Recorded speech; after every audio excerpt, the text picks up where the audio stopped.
Krishna Krishna, Hare Hare, Hare Rama, Hare Rama, Rama Rama, Hare Hare, Hare Krishna, Krishna Krishna, Hare Hare, Hare Rama, Hare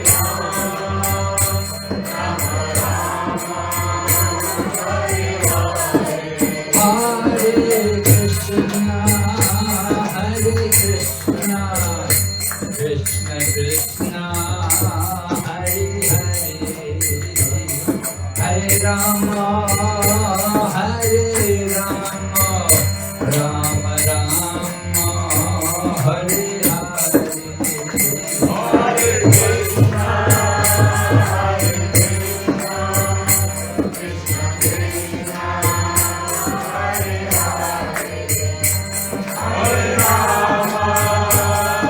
Rama, Hare Rama, Rama Rama, Hare Hare,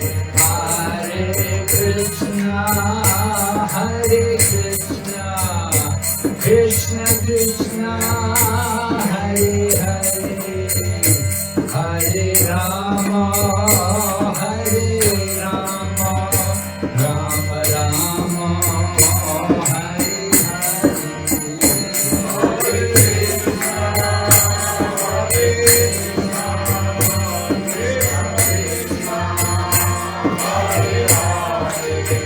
Hare Hare, Hare Rama, Hare Hare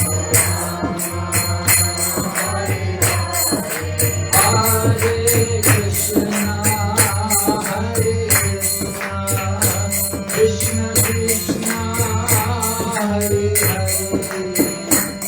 Hare Rama, Hare Rama, Rama Rama, Hare Hare, Hare Krishna,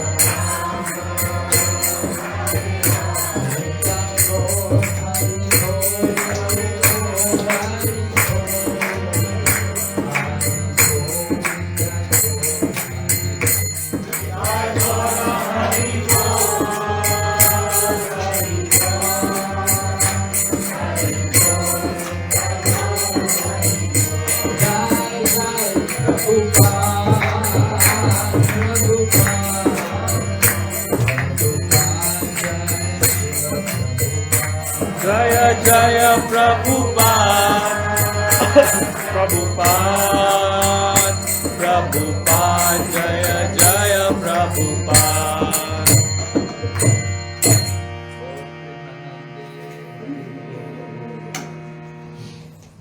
Om Namo Bhagavate Vasudevaya. Om Namo Bhagavate Vasudevaya. Om Namo Bhagavate Vasudevaya. Om Namo Bhagavate Vasudevaya. Om Namo Bhagavate Vasudevaya. Om Namo Bhagavate Vasudevaya. Narayanam Namaskrityam Naram Chaiva Narottamam Devim Sarasatim Vyasam Tato Jayamudiraya Nistapeshu Vabhadreshu Nityam Bhagavata Sevaya Bhagavati Uttama Shloke Bhaktir Bhavati Naishtaki.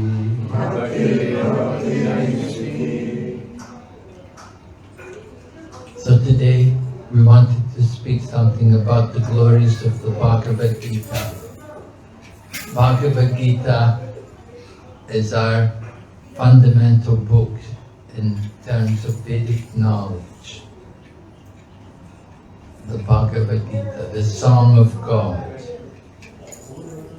I had the opportunity when I was a student, we had to take a humanities subject, and one of the courses was on the Bhagavad Gita. And it was taught by a minister of the Christian church, you know. He was presenting the Bhagavad Gita. I really didn't understand very much. But later on, I had the opportunity to start to attend the classes on Bhagavad Gita at the temple, at the center in London, where the devotees had opened the Krishna Conscious Center. And there I found the devotees were able to present very clearly the importance of spiritual knowledge. Spiritual knowledge requires us to understand our own self, not just simply as the body, but as the soul. And we have to be willing to accept some of the faults which are there in our human bodies. For example, we all have difficulties in controlling the senses. Yoga is teaching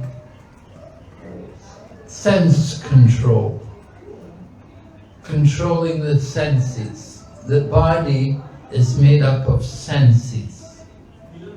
We have knowledge, senses which give us knowledge, and we have senses which work. The senses which give us knowledge are the ones we're more familiar with.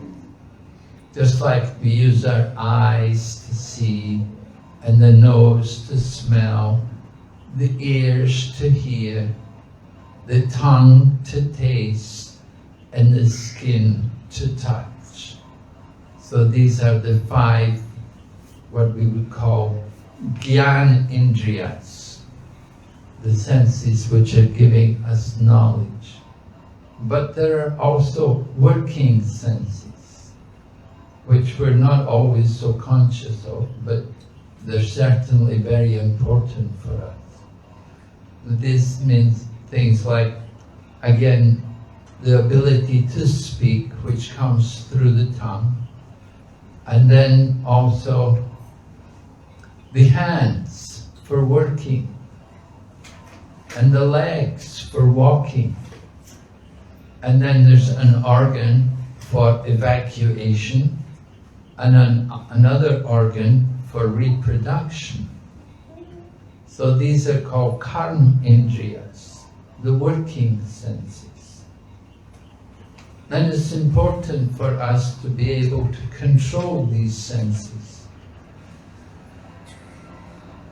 One of the disciples of Lord Chaitanya Mahaprabhu, one of the important disciples, was Srila Rupa Goswami.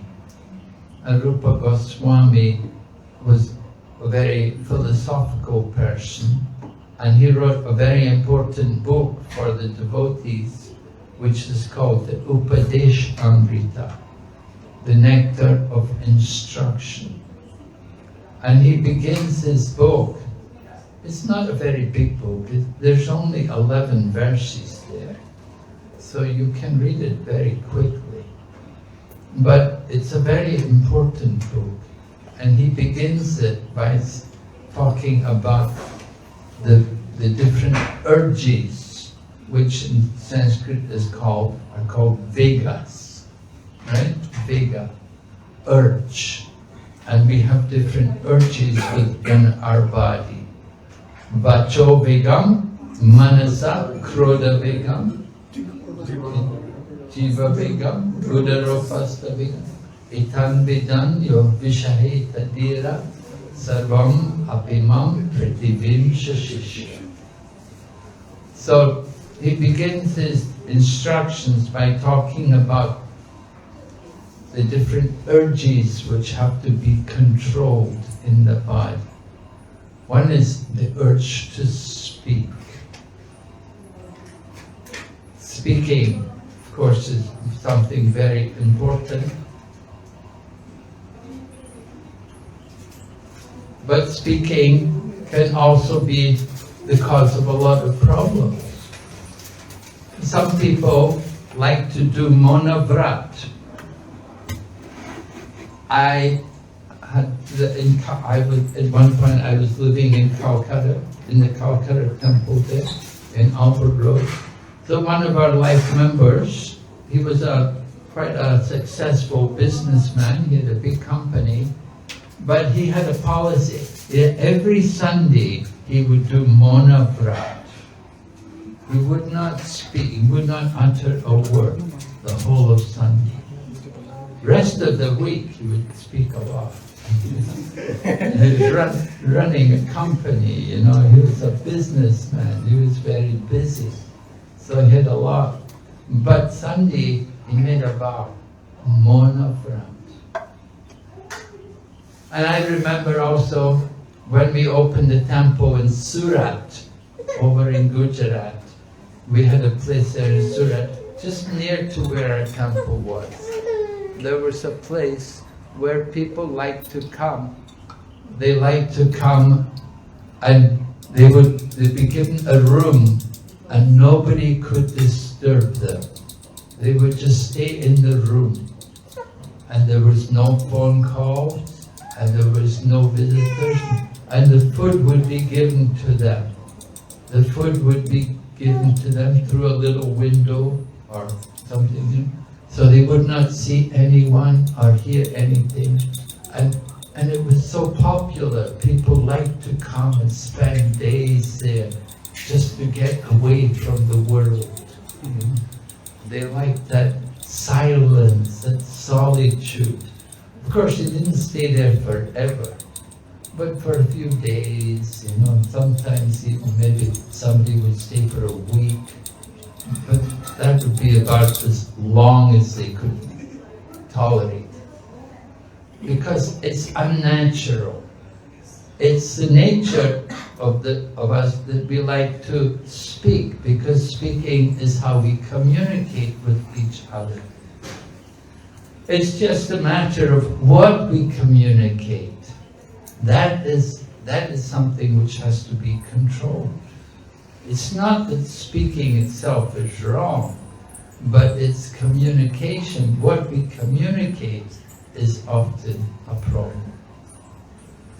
So Rupa Goswami speaks about controlling the tongue.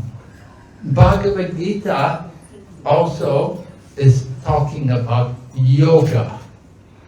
And yoga is concerned with sense control. It begins with sense control. The whole process of yoga. We have to control the senses. And one of the senses is the tongue.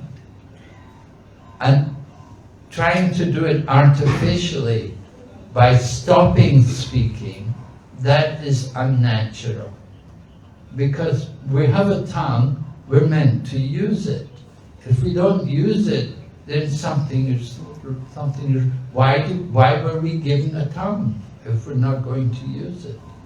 So we have to use it for the proper things, proper purposes. So Bhagavad Gita teaches us how we can use the senses, how we can properly control the mind and the senses.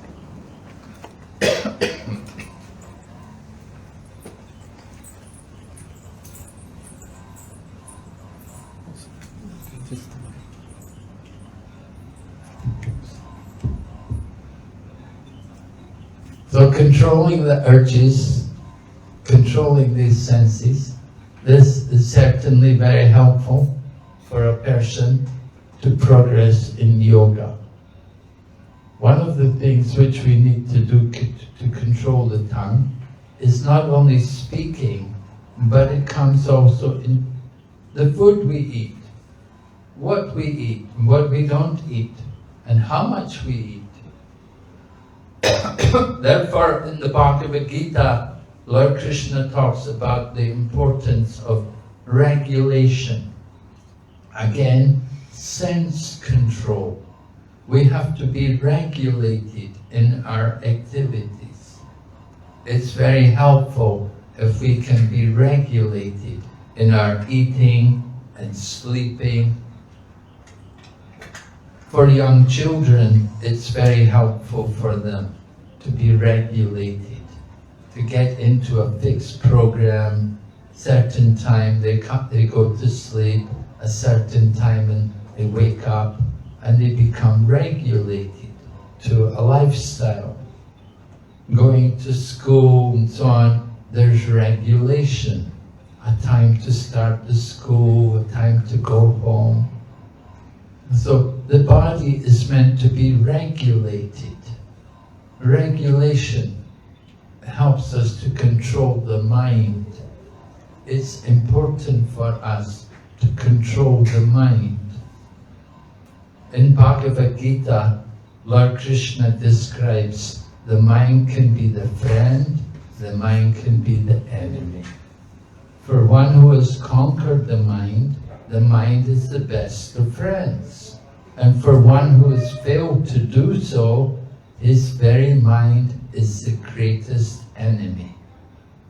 So we have to learn how to control the mind, how to regulate it.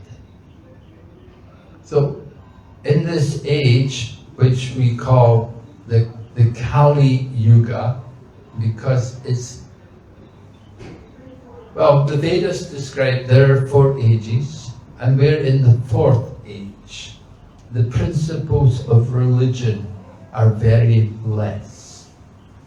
Initially, in the golden age, the Satya Yuga, everyone was pure and pious and religious, and they followed all the religious principles.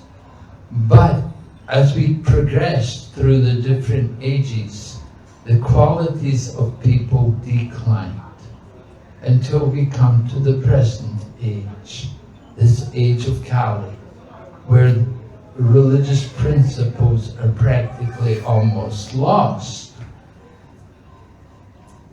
So it's important for people to control the mind. When the mind is controlled, then the senses will be controlled. How to control the mind? We have to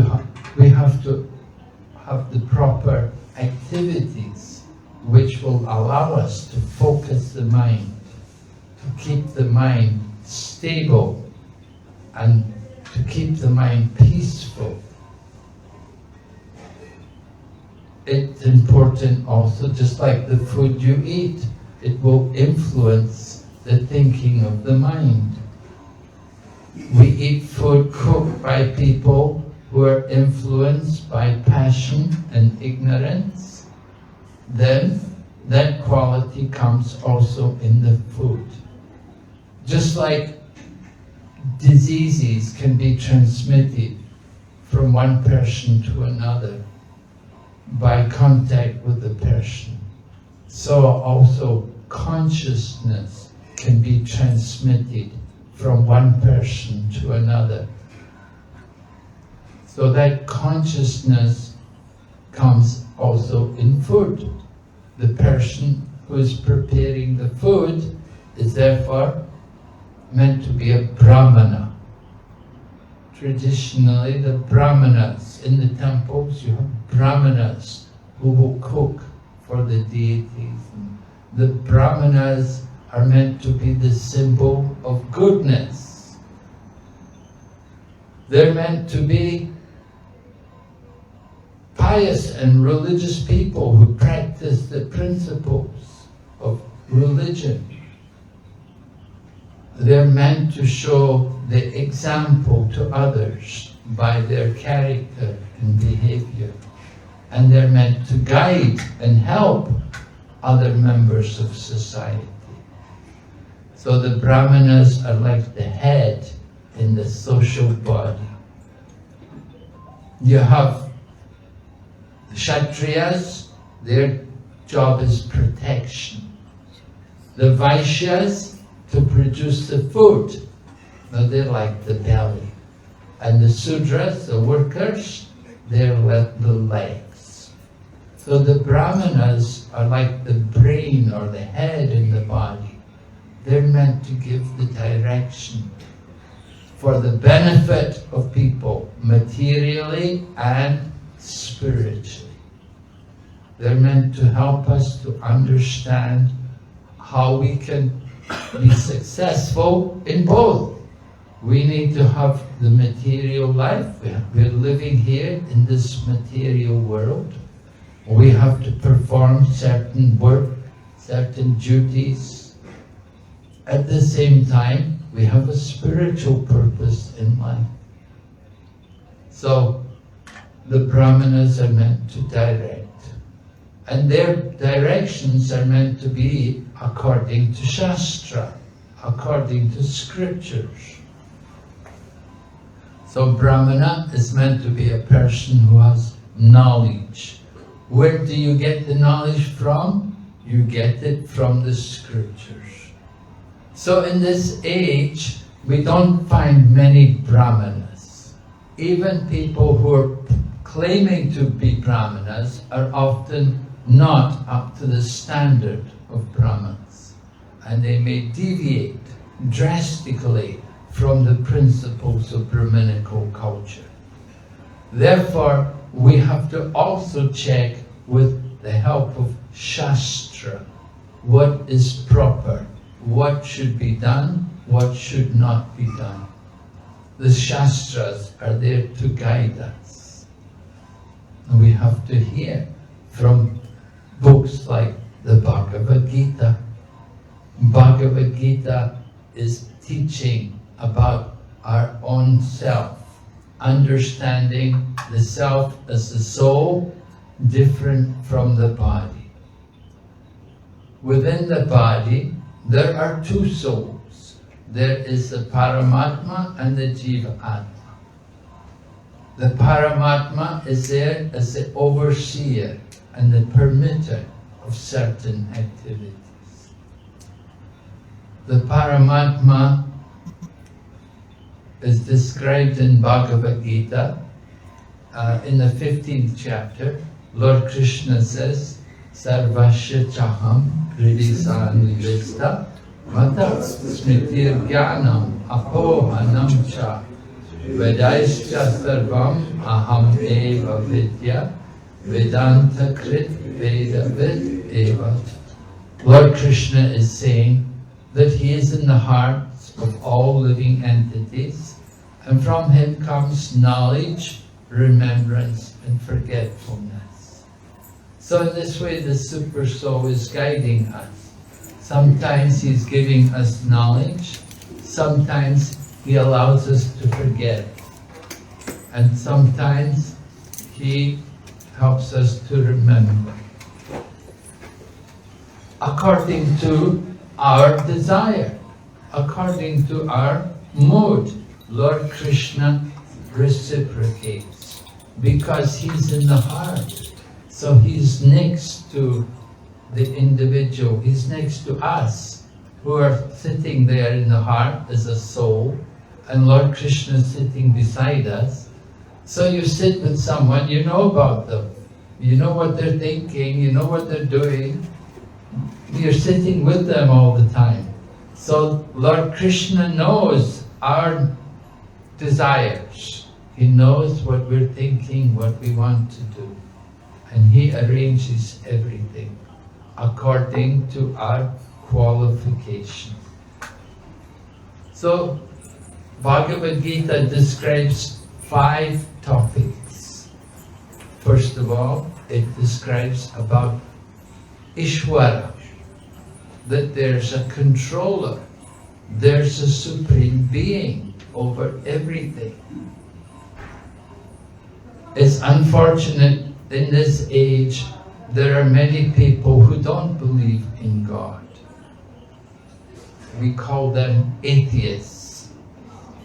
And it's interesting to note how atheism has become popular around the world.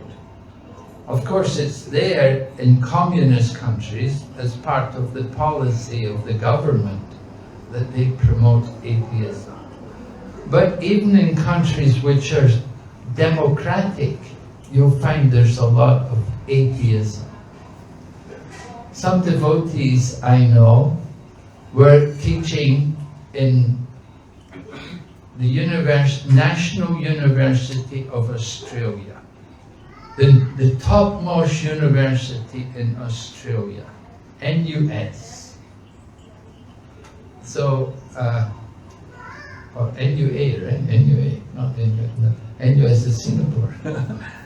NUS, Australia.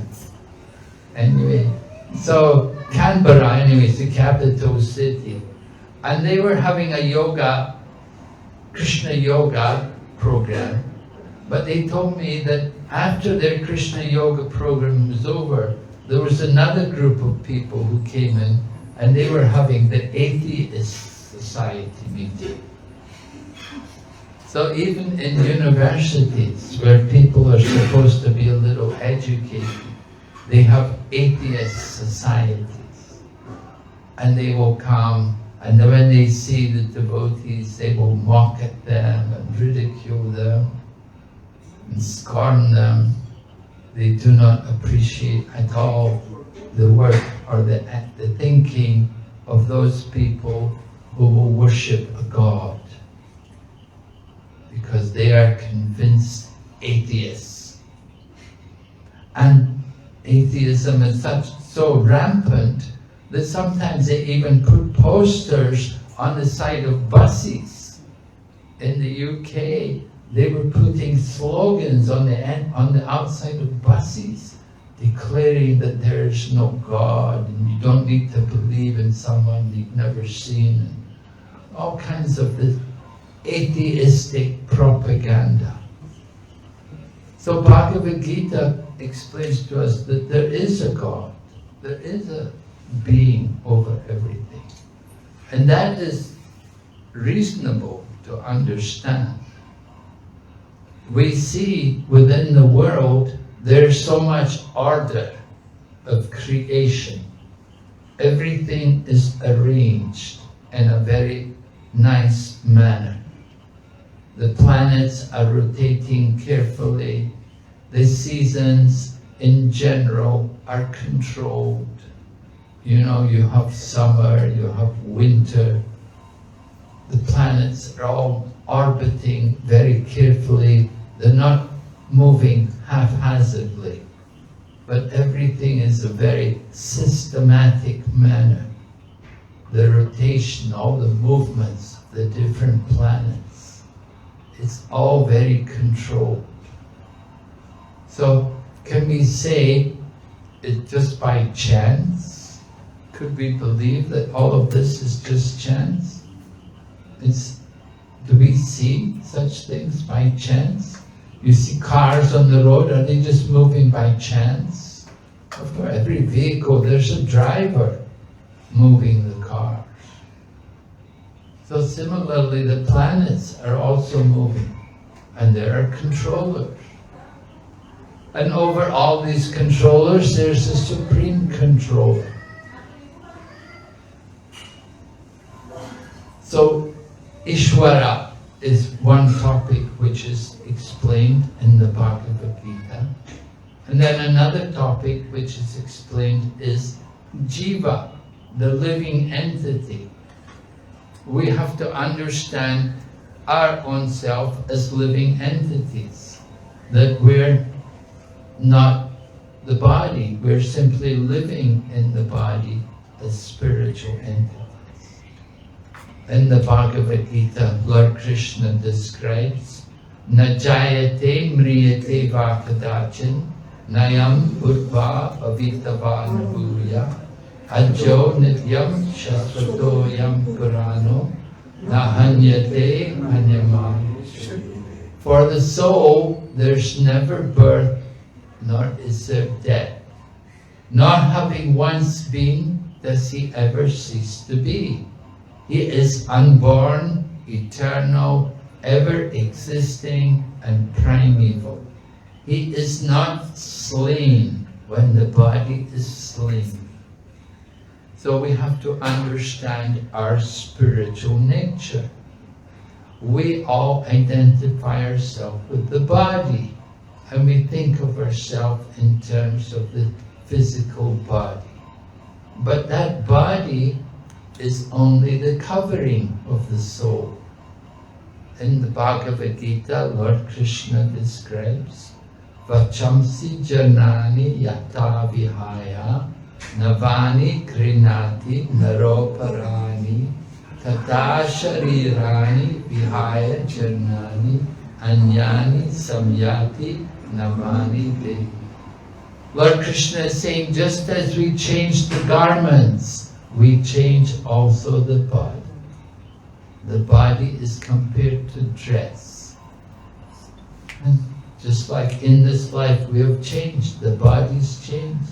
From the baby to the childhood to the youth, it grows. We come to middle age, we go on to old age, the body changes. But we are the same. We are the soul living in the body. And Lord Krishna is explaining this body doesn't take birth. Well, the spiritual body doesn't take birth and doesn't. The physical body is taking birth and dying. But the spiritual body is not. So Lord Krishna is directing our attention from the physical to the spiritual. There are two natures. There is the material or physical nature, and there is the spiritual nature. Just as there are two worlds. There's this material world, there's also a spiritual world. The physical, material world is a place of birth and death. But in the spiritual world, there's no birth and there's no death. Rather, it's all blissful and full of knowledge. Whereas here in this world, the material world, it is temporary, it is full of ignorance, and it is full of misery. We want to understand the spiritual nature. We want to contemplate our own self as a spiritual being. Srila Prabhupada told us, he taught us how you could do it very easily. You know, we had a program for him one time in a school, and a lot of children were there. So Srila Prabhupada asked the children, all right, who is the intelligent boy in this school? And then the other children pointed to this one boy and said, he's the most intelligent. So Prabhupada said, come here. And the boy came up and stood beside Prabhupada. And so then Prabhupada asked him, show me your hand, point to your leg, point to your head. Now show me, where are you? You see? And so then the boy was thinking, me? Well, he thought the body, he pointed to his body, but Prabhupada said, this is your body, where are you? So in this way Prabhupada was educating the school children about the soul, that the body is just the covering of the person, and within the body is the eternal soul. And as spirit souls, we have no birth and no death. Sometimes people would ask Prabhupada, how old are you, Swamiji? And Prabhupada would say, I am the same age as you. And they would be surprised, no, you're old person. Prabhupada would say, I am a soul, and you are also a soul. The soul is eternal. So I am the same age as you. we are all eternal souls. We're living in bodies. The bodies may be different, but our souls are all eternal. So in this way, Prabhupada would bring people to the spiritual platform to understand their identity as spiritual beings, different from the body. Of course, it's not just knowing we're not the body, but we have to also act that we're not the body. You may know I'm a soul, but can we act on that platform? In order to act as a soul, we have to control the senses. We have to control the mind. We have to conquer over things like lust and anger and greed. These things are very harmful for us. Lust is the desire to enjoy. And that is the nature of the soul. We like to enjoy. Just as Lord Krishna. Lord Krishna is the supreme enjoyer. And we also think we want to enjoy like Krishna. We try to compete. We try to enjoy like Krishna. We have to learn that our enjoyment is in being enjoyed by Krishna. We have to put ourselves in the subordinate position to Krishna. Krishna is the supreme, we are his servants. We're meant to serve Krishna. And when we serve him, then we enjoy. We're actually happy and satisfied when we engage in the service of Krishna. But when we try to enjoy independently of Krishna, that is when the problems come. We're trying to compete with Krishna. And often things will go wrong. We get problems. We have to overcome that tendency. So lust, anger. Anger comes when we don't get our desires. We have desires, and if our desires are not fulfilled, we get angry. And greed comes, our desires may be fulfilled, we want more. We haven't got enough, we want more. So these three things are the enemy of the soul. Lust, anger, and greed. We have to learn to control these things. Anger, of course, sometimes may be used, but it has to be used with caution. Anger should only be used by one who is in control of their mind and senses. Just like Arjuna, he could go and fight at Kurukshetra war. He could use his anger in the battle of Kurukshetra.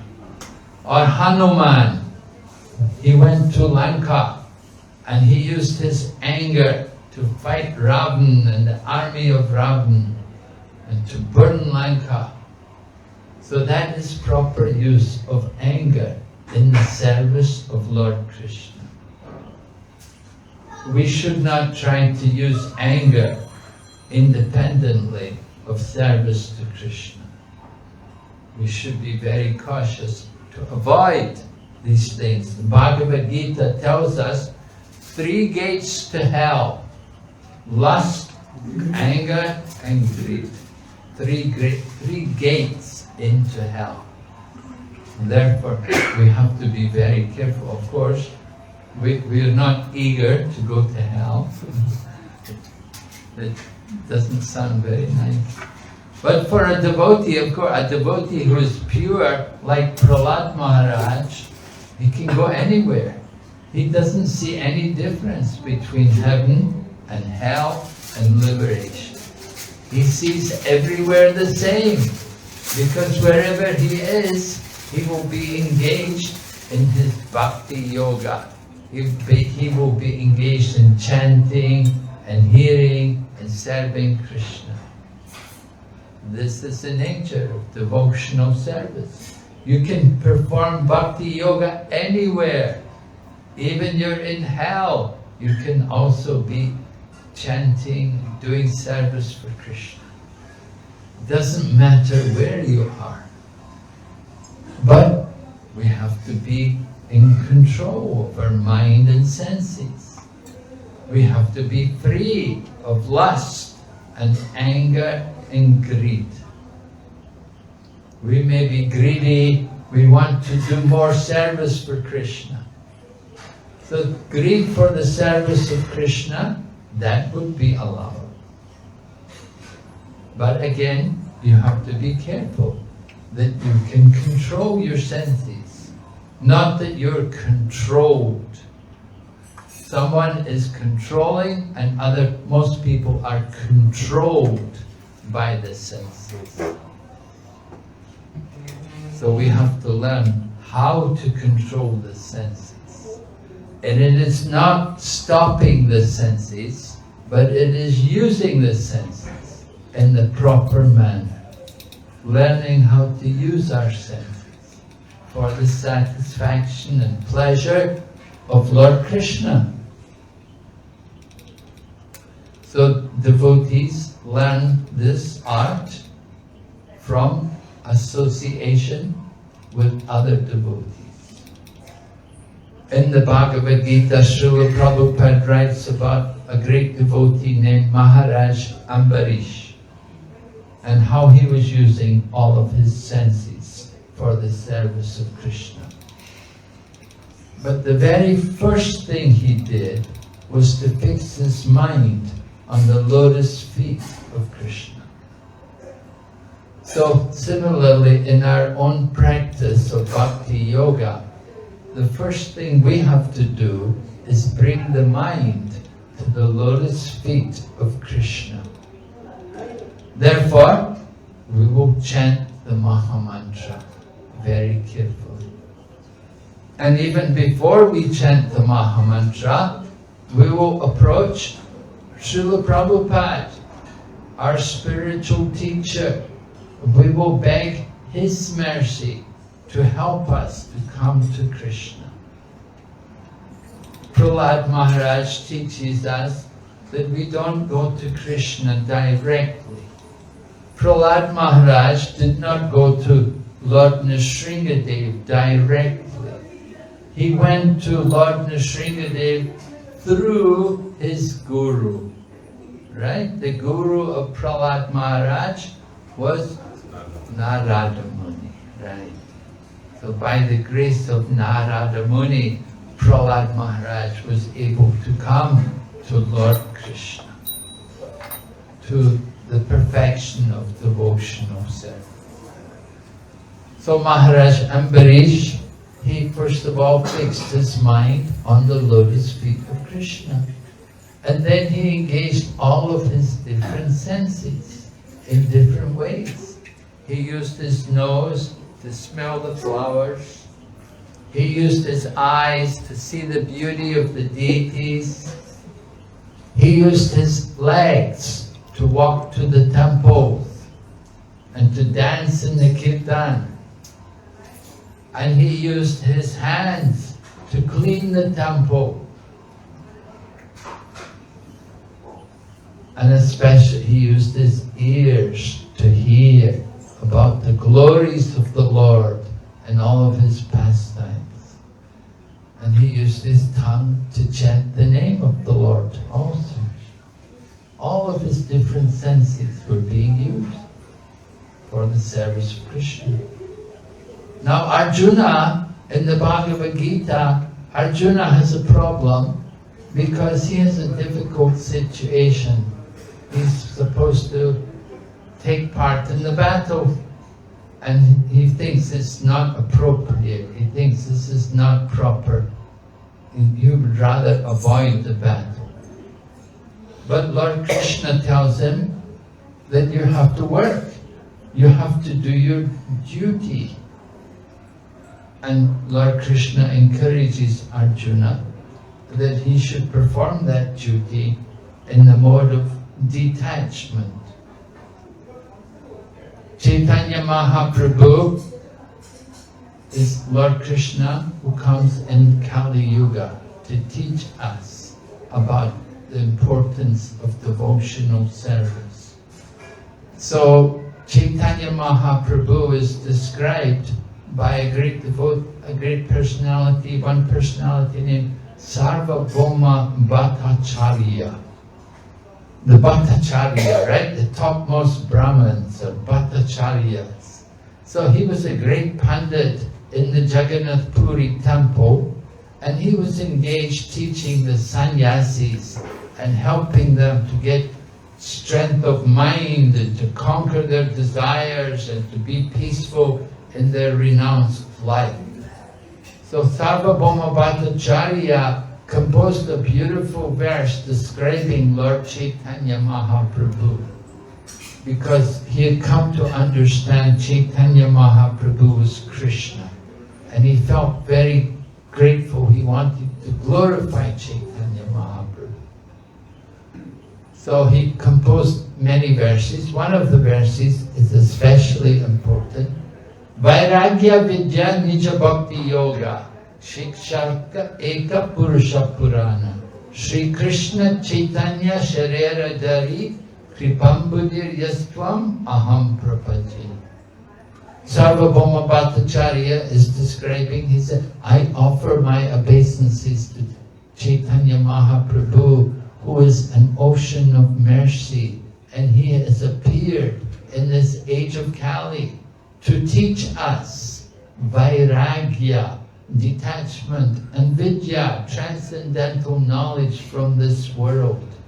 He is teaching us bhakti. Then this message had been almost lost in the course of time, but Chaitanya Mahaprabhu has kindly brought it and given it to all of us. So we offer our obeisances to him. So vairagya and vidya, these two things are very important. Detachment and transcendental knowledge. And these two things, vairagya and vidya, they follow wherever there is bhakti. Wherever there is genuine devotion, there will be detachment and transcendental knowledge. So, some people may cultivate vairagya, simply renounced. That is not good, because that can make the heart very hard. Other people may cultivate vidya, they may cultivate knowledge, they read so many books. That is also not so much recommended, because one can become proud of being a big scholar and knowing so many things. But if we cultivate our devotion to Lord Krishna, then naturally we will also cultivate detachment from this world and transcendental knowledge. So, how to cultivate bhakti yoga? It begins with hearing about bhakti, hearing and then chanting also. Hearing the pastimes and the teachings of the Lord, and then repeating what we have heard, discussing and explaining about them. This is the business of devotees. Just like we have satsang, we're coming together today, satsang, we're meant to discuss. We want to discuss and appreciate more of the nature of the Lord and His different incarnations. You can see Lord Buddha here, another incarnation of the Lord, mentioned by Jayadeva Goswami as one of the avatars. So the Lord comes at many, you can see the pictures here, Lord Rama, then Radha Madhava, the Hastasaki, and so many different pictures, different forms of, there's Lord Jagannath over here.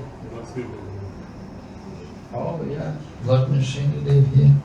So you see the Lord in all of His different forms. And he's appearing in these different ways because different forms appeal to different devotees. Some people are very attracted to Lord Rama. We see today many people going to Ayodhya. They're very much inspired to come and see Lord Ram and to go to his birthplace. But other people are very much attracted to Radha Madhava, and they come to see Madhava, Lord Madhava in Mayapur there.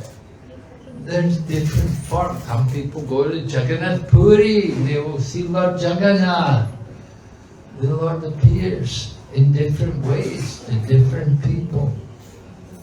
We have to understand the mercy of the Lord, how He can transform Himself in so many different ways, just to appeal to the minds of a devotee. That is the mercy of the Lord. Even we see Lord Jagannath, he has one form like Ganesh, and they will make a dress where Lord Jagannath is dressed in a dress of Ganesh, just to appeal to those people who want to worship Ganesh, to show them that Lord Ganesh is also there within the form of Lord Jagannath. He is giving the power. Lord Jagannath is giving the power. So the Lord is available to everyone. We just have to want to approach Him. And as we approach Him, He will reveal Himself to us. He reciprocates according to everyone's desire. You want to know Him, He will make Himself visible. You want to reject Him, He will cover Himself. He does not force people that you have to love me. If there was force, then there's no love anymore. So real love is not based on force, but it's based on genuine surrender and devotion. So in this way we understand the teachings of Lord Krishna. Are there any questions? Anybody comment?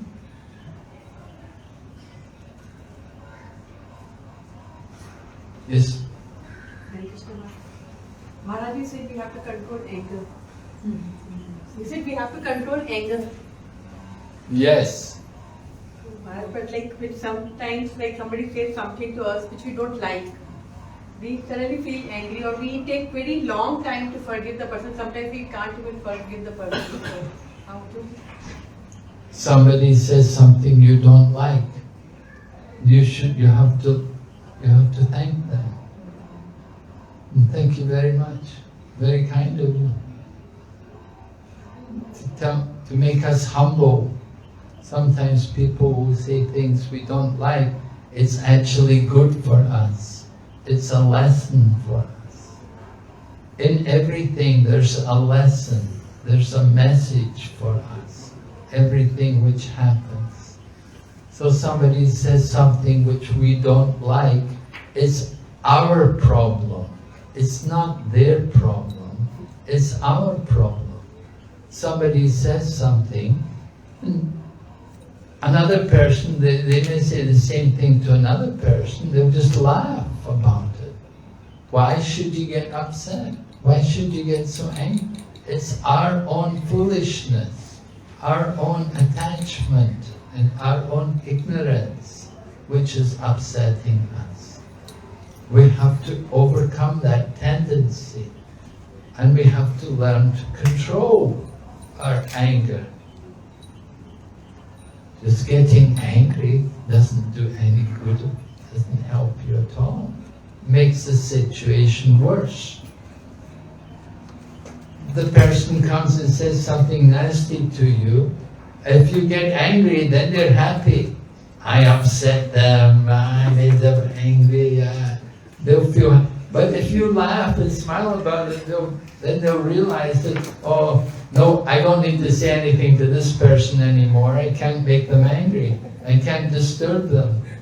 So they won't bother. If they know they can make you angry all the time, they'll come and say more nasty things to you, just to make you angry all the time, because they know you get so angry. So they'll come again and again and make you angry. But if you don't get angry, if you just laugh and say, thank you, you're very nice of you, then they won't come again, because they know they don't upset you. You don't get angry. So you have to learn to deal with all of these different situations. Person who glorifies you, oh, that's not good for you. Somebody glorifies you. We don't want to hear that, because that will increase our ego, our false ego. We'll think, oh yes, very nice. And some, we like to hear ourselves praised. You don't like to hear yourself criticized. But actually the criticism is a good thing for us, because it will help us to improve.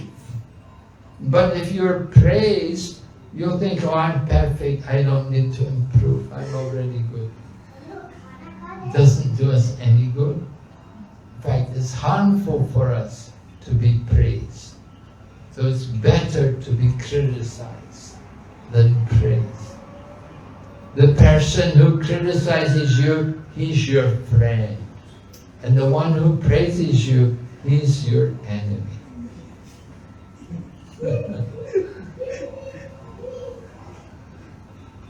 Easy to say, maybe more difficult to do.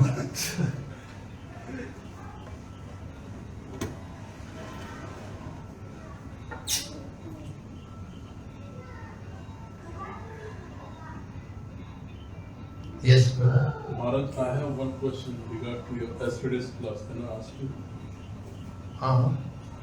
Maharaj, you gave His Holiness Subodh Maharaj's example in the class. His parents had him to UK just to avoid the Krishna consciousness, because when he was in Calcutta, he was going to the temples. But after going to UK, he became a devotee of Krishna consciousness. So that was his destiny, or that was his free will? How do we understand that? That was his destiny. Destiny. His destiny or his free will? Destiny or free will? Well, yes, everyone has free will. Our free will is either to surrender to Krishna or surrender to Maya. That's our free will. Should we surrender to Krishna, or will we surrender to Maya? Once we surrender to Krishna, then you're under the shelter of Krishna. And when we surrender to Maya, then you're under the control of the material energy, the modes of nature. So, it's up to every individual. Which way do you want to go? Are you taking the shelter of Krishna, or are you taking the shelter of the material energy? So free will is there for the living entity, but that free will, how we use that free will, that's our destiny. You can say. What we're going to do is our destiny. Are we going to do what Krishna wants? Are we going to do the other thing? We have free will, we have that independence, but it's very small independence. Either the material path or the spiritual path. One side or the other. Once you go to the material side, then immediately you're under the control of the material energy. And under the material energy, there are three modes of nature, and they're acting on us. And we're affected by the three gunas. When we go to Krishna, then we're under the shelter of the spiritual energy. Bhagavad Gita, Krishna says, Mahatmanastu mampata daivim prakriti mashata. Those great souls who are engaged in my service, they're under the protection of my divine energy. So those who surrender to Krishna, they're under the divine energy. They're not under the modes of nature. A devotee does not suffer karma. A devotee is under the shelter of Lord Krishna. It's not karma. You know, when the devotee gets some disease or when he does something happens to him, it's not karma because he's a devotee. He's surrendered to Krishna. It's the reaction of Krishna. Krishna's arranging these things just to help him to become even more Krishna conscious. Krishna arranges, may put him in some distress or some disease condition just to help him to become more Krishna conscious. And we saw, like you can see in Srimad Bhagavatam, the example is there of Chitraketu, how Chitraketu joked a little bit with Lord Shiva. Lord Shiva was sitting with Parvati, and he was sitting with his arm around Parvati, but there was an assembly of sages all sitting in front of him. So when Chitraketu Maharaj came, he was surprised because he saw Lord Shiva sitting embracing his wife, but he thought it's unusual. Usually a man will not embrace the wife in public, not in front of so many people. It's unusual, and particularly Lord Shiva, who is especially known to be renounced. But he was sitting with his arm around Parvati, and there were so many people sitting in front of him. So when Chitraketu Maharaj saw this, he laughed, and Parvati, Lord Shiva's consort, didn't like it. So she cursed him to become a demon. That you don't behave nicely, you should become a demon. And Chitraketu Maharaj, he accepted the curse. He fell at Parvati's feet and said, "Thank you, mother." He said, "Thank you." This is how a devotee is meant to react when things go wrong, when people do wrong to them. Somebody curses you, you can say thank you. You don't say, "You curse me, I will curse you." That's not devotee, right? Devotee will tolerate.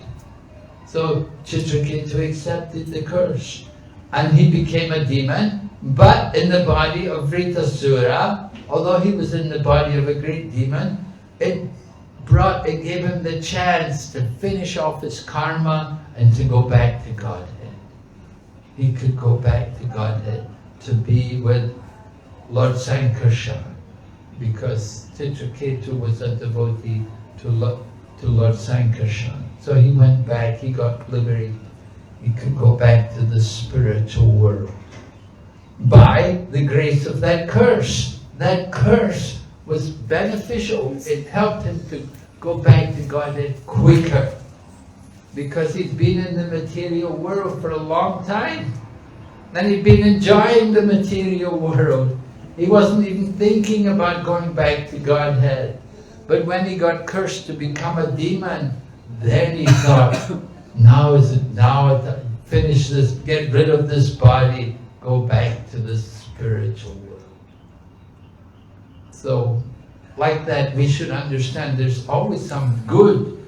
Although somebody may say something bad to you, you should think it's for my benefit this is happening.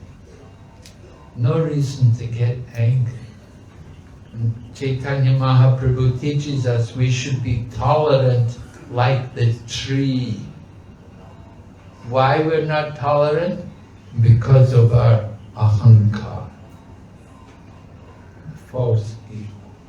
So we have to conquer over that. We have to be very cautious. Don't be angry.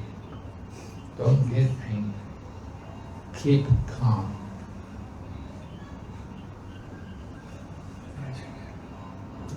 Yes.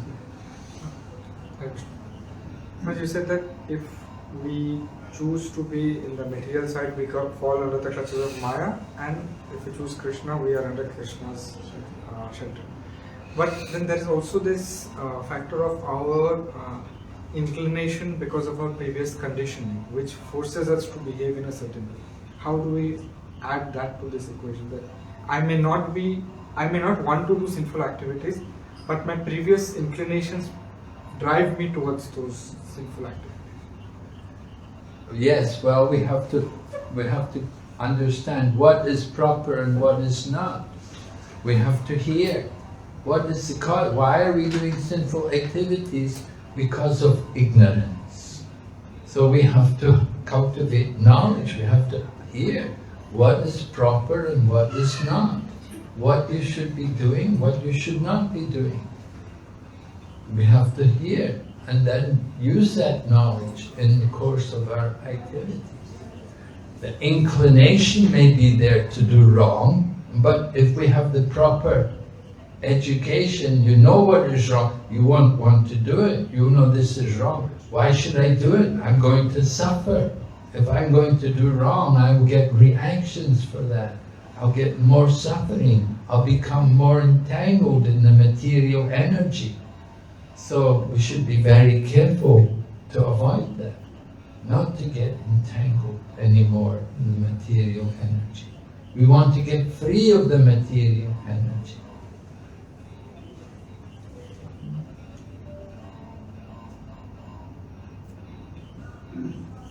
We want to get free, just like the government may arrest someone. So the government, if they want, they can arrest someone, they can put them in prison. But the same government can release him also. They can free him and pardon him. So if we surrender, if we take shelter, then we can be free from the material energy.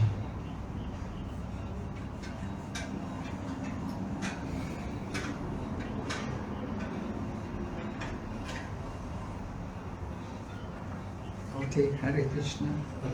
Srila Prabhupada ki jai.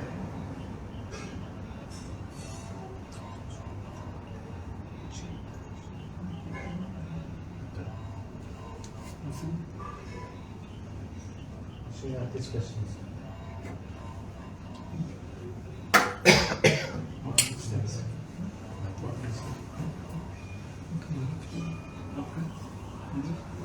Now you can end with a small kirtan, 10-minute kirtan. Where's the girl? Inside. I got Eating, she's eating. Khari.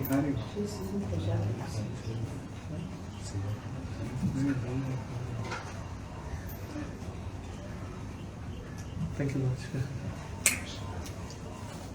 As Bhakti Vigna Vinash Narsimha Maharaj ki jai, Srila Prabhupada ki jai. Prabhupada's cartoon, very good.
Shoes are surprisingly optional for many Australians and New Zealanders. When the running quick and Mobile got connected.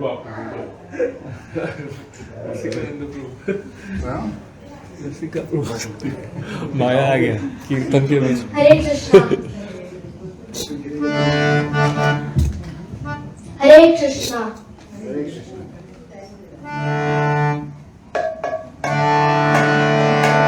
Hare Krishna, Hare Krishna, Krishna Krishna, Hare Hare, Hare Rama, Rama Rama, Hare Hare. Hare Krishna.